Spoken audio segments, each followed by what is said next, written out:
Ito, so today is Friday, April 10. Harvest tayo.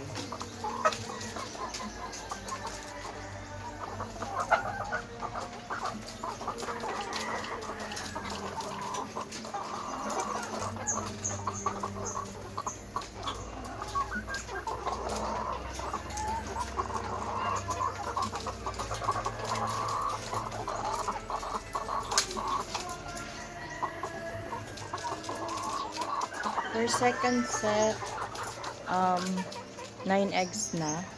So, habang lumilipas yung mga araw is nadadagdagan na yung nagle-lay sa kanila.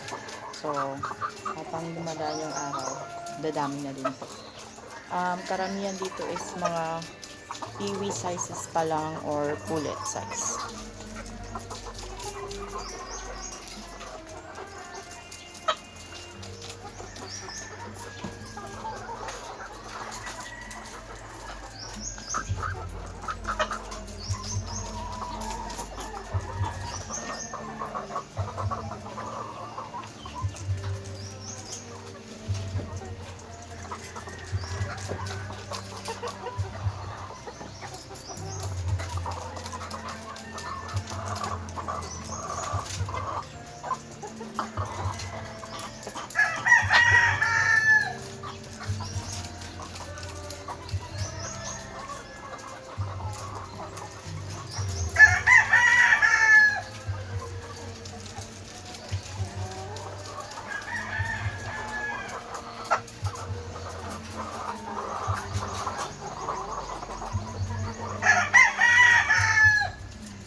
Second set, total of 47 eggs.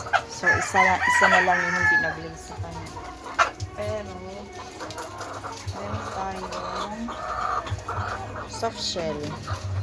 Hindi kasi may iwasan minsan may soft shell talaga siya kaisa-isa. Pero at least pa isa-isa lang. Pag dumami, doon na tayo may problema pag gano'n. So, 47 sa second set. Isang soft shell, isa na lang yung hindi nagle-lay sa kanila.